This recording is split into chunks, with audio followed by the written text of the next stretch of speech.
Hello.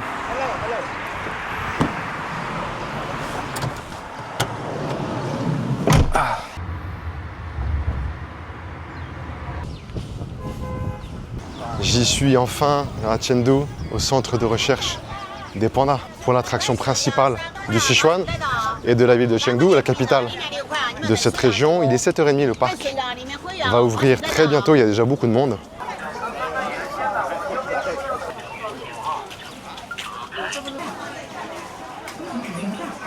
Bon, alors il faut acheter le billet avant de faire la queue. Moi j'ai fait la queue et en fait les gens achètent leur billet à l'avance et tout se fait avec la carte d'identité ici ou le téléphone. Moi j'ai suivi la foule, mais en fait il fallait acheter le billet avant. C'est Donc à 7h30 il y a une grande vague vraiment de gens qui viennent. Et après, ça se tasse un petit peu et je pense que les gens vont venir au fur et à mesure. Je ne connais pas du tout ce parc, je ne me suis pas vraiment renseigné. Il a l'air d'être assez grand. Je vais bêtement suivre la foule. Pourquoi le matin? Au-delà du fait qu'il y a moins de monde, c'est surtout qu'ils sont actifs le matin. C'est le matin qu'ils mangent, qu'ils sont visibles plus facilement. Après, ils dorment une grosse partie de la journée. Il y a du monde, hein. Mais bon, ça fait partie du jeu. C'est l'attraction phare ici, de toute façon, à Chengdu et dans le Sichuan. Faut faire avec. Alors forcément, on a une forêt de bambous ici. Je ne sais pas si c'est naturel, tous ces bambous, ou s'ils ont été plantés pour les pandas. Mais l'environnement des pandas dans la nature est constitué de bambous, hein. C'est vraiment son alimentation de base. Donc pas de bambou, pas de pandas. Ce parc est composé de différentes parties. Et la partie principale, là où tout le monde se précipite dès le matin, c'est l'enclos. Je ne sais pas si on peut appeler ça un enclos, mais c'est l'endroit où on a les pandas géants. Voilà l'attraction principale. Il y a plusieurs parties. Il y a également une nurserie, a priori, avec des pandas beaucoup plus jeunes. Il y a les pandas roux, il y a d'autres secteurs. Et le secteur principal, le secteur que tout le monde veut voir en priorité, c'est les fameux pandas géants. Giant Panda Villa. Il y a à peu près 2500 pandas dans le monde, ce qui n'est pas beaucoup. Environ 1800 dans la nature. Et 650 dans différents parcs. Alors là où je suis, en fait, c'est un centre de recherche, c'est-à-dire que c'est pas considéré comme un zoo, il y a vraiment des études qui sont faites ici. Ah, donc il y a du monde qui s'arrête, a priori, le panda est pas très loin. Et l'espèce est passée de... Ah, j'en vois un. L'espèce est passée de danger à vulnérable, c'est-à-dire qu'en 1980, il y avait 2,5 fois moins de pandas, il n'y avait plus que 1000 pandas dans le monde environ. On est remonté à 2500 pandas, ce qui est pas mal, mais ça reste assez faible quand même. Et on a donc 650 pandas à peu près dans le monde en captivité. Et dans ce centre, il y en a une centaine, je n'ai pas les chiffres exacts. C'est le centre le plus important du monde, enfin celui qui accueille le plus de pandas. Je crois qu'il doit y avoir un panda dans le coin, regardez le monde. Voilà, est-ce que je vais réussir à voir? Ouais, j'en vois un. On va essayer de se faufiler, trouver une petite place. Il est là. Incroyable.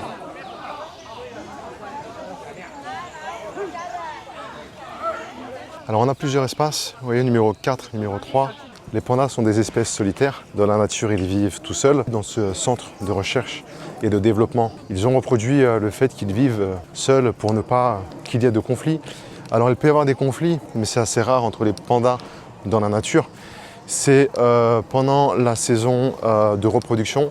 Et également, il peut y avoir une espèce de guerre de territoire, mais c'est assez rare. C'est vraiment pas une espèce agressive, le panda. Et alors en termes de force, on peut aussi se poser la question, est-ce que c'est assez puissant un panda? Si on compare aux ours ou aux singes par exemple, on dit qu'un panda c'est entre 3 et 5 fois plus fort qu'un homme. À titre de comparaison, un chimpanzé c'est 6 à 8 fois et un gorille c'est 10 fois. Donc ça ressemble davantage à un ours, ça fait partie plus ou moins, il me semble, de l'espèce des ours. Un ours c'est 15 fois, je crois, la puissance d'un homme. Donc c'est beaucoup moins puissant que les ours ou que les grands singes. Mais de toute façon, c'est pas agressif. On le voit, on a l'idée de ce mammifère géant qui ressemble plus à une peluche qu'à une bête féroce. Je n'ai pas trop compris comment il fonctionne, ce parc. Il est assez grand, a priori. Et je craignais de voir beaucoup de monde. Effectivement, il y avait beaucoup de monde à l'entrée. Mais après, comme on a différents espaces, alors c'est pas des enclos, vous voyez qu'il n'y a pas de grille. Vous voyez que là, je suis tout seul. Parce qu'il n'y a pas de panda ici. Je vais dans un endroit où il n'y a pas de panda peut-être. On est vraiment en pleine nature. C'est vraiment très sympa. Qu'est-ce que je vois? Est-ce que je vois quelque chose de noir et blanc? Non, fausse alerte. Même s'il y a du monde à l'entrée, après, le fait qu'on ait plusieurs espaces comme ça fait qu'on n'est pas les uns sur les autres. Les gens ne restent pas trop longtemps, même s'il y a du monde tout autour.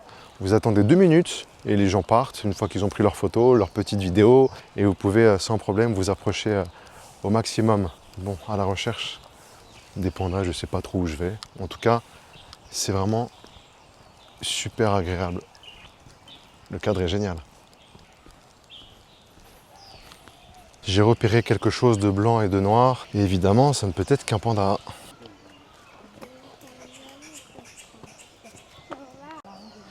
Il est à peine 8 heures et il fait déjà la sieste. Et ce qui est étonnant avec le panda, en fait, c'est une espèce assez particulière, car il a fait évoluer son régime alimentaire. À la base, c'est un carnivore, et il a basculé vers un régime quasiment herbivore, il y a à peu près 2 millions d'années. Et ce qui est étonnant, c'est qu'il n'a pas forcément beaucoup évolué génétiquement, donc il a toujours du mal à digérer complètement le bambou, et c'est pour ça qu'il n'absorbe qu'une minorité des nutriments présents dans le bambou, et par conséquent, il est obligé de passer à peu près 14 heures par jour à manger du bambou. Il peut manger jusqu'à 20, 30, 35 kg de bambou par jour pour avoir assez de nutriments et assez de force pour pouvoir survivre. Il a fait évoluer uniquement son espèce de gros pouce depuis des millions d'années pour pouvoir tenir avec ses mains les grosses tiges de bambou. Mais c'est vraiment ce qui est étonnant avec cette espèce, c'est qu'il a en fait génétiquement que très peu évolué. Donc j'avais un peu peur qu'il y ait énormément de monde et qu'on ait du mal à voir les pandas. Mais ce qui est bien, c'est qu'il y a des espaces différents. Vous voyez ce grand espace, c'est pour un seul panda. Le conseil principal que je pourrais vous donner, c'est de venir le matin. L'après-midi, ils ne sont pas du tout actifs. C'est le matin qu'ils sortent, qu'ils mangent des bambous essentiellement. L'après-midi, ils peuvent également manger des bambous, mais généralement, ils font la sieste. Donc c'est plus compliqué de les voir l'après-midi. Pour l'instant, je suis dans cette zone-là, mais je vais au fur et à mesure évoluer un peu plus vers le nord. Alors celui-ci est timide. Il fuit les photos, il fuit le public. Alors il y a quelque chose d'assez étonnant, on voit derrière des tiges de bambou. Les pandas qui sont ici, c'est très rare qu'ils soient relâchés dans leur état naturel parce qu'ils sont habitués à ce qu'on les nourrisse. Et là, clairement, on voit qu'ils ont été nourris. Les bambous ont été posés volontairement ici. Dans son emplacement, dans son enclos, je ne sais pas si on peut appeler ça un enclos, il n'y a pas de bambou. Alors un peu plus tout autour, comme ça, dans le parc, il y a des espaces. Il y a des espaces dans le parc où on a des bambous, mais dans son espace, je ne vois pas de bambou. Donc ça confirme ce que j'avais entendu, c'est-à-dire qu'ils sont nourris. Alors difficile de savoir concrètement quelle est leur condition. Je pense que déjà ils sont pas malheureux ici, mais ils ont été habitués à vivre en enclos et à vivre proche des humains, et surtout nourris par les humains. Donc très compliqué de les relâcher ensuite dans la nature. Je ne sais pas comment il va évoluer l'espèce, si ils vont complètement disparaître dans leur état naturel et qu'on les trouvera uniquement dans les centres de recherche, ou peut-être qu'ils sont réintroduits petit à petit, mais c'est pas évident.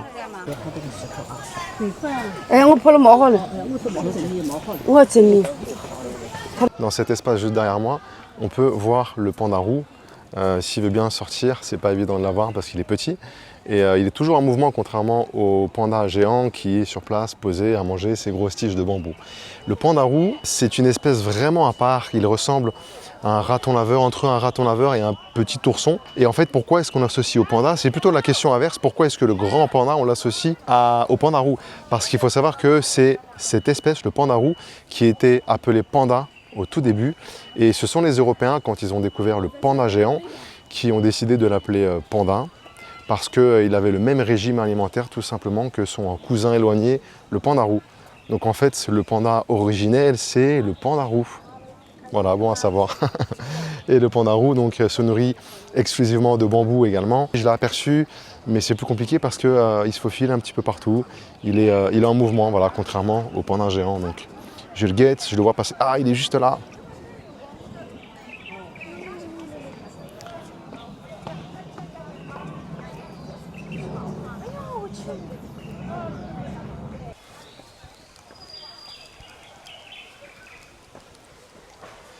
Et c'est vraiment très agréable ce parc.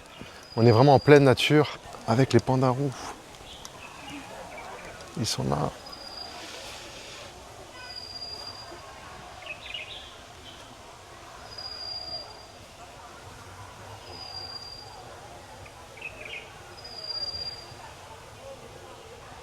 On peut également se promener sans forcément avoir pour optique de voir les pandas. Forcément, on vient ici pour revoir les pandas, mais on peut également, il y a des bancs, on peut se promener, on peut se poser.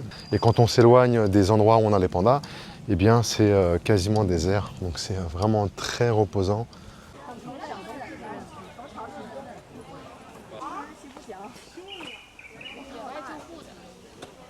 Les pandas ont une espérance de vie de 20 à 30 ans en captivité. Étant donné que les pandas sont fertiles que 2 à 3 jours par an et ne portent qu'un seul panda à la fois, pour aider à la reproduction, on procède ici à la reproduction assistée grâce à l'insémination artificielle.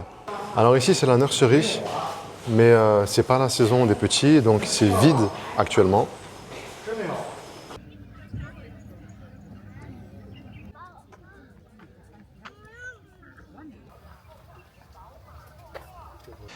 Je me rends compte que le parc est vraiment très grand, en fait, beaucoup plus que ce que je pensais. On a différentes sections et on a différentes entrées. On a 2 entrées principales, l'entrée sud et l'entrée ouest. La plupart des gens passent par l'entrée sud, c'est là où on a les principaux emplacements pour les pandas.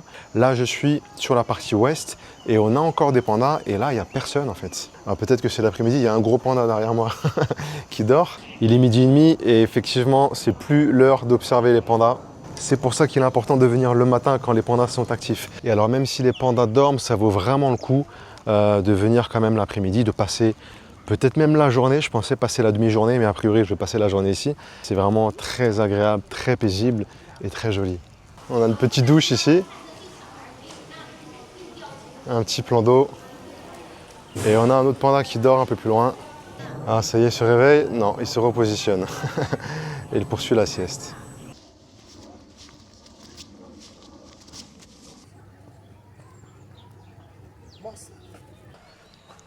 On est en pleine nature et ce centre il est génial pour ça, c'est qu'il ne ressemble pas du tout à un zoo, contrairement à ce que je craignais.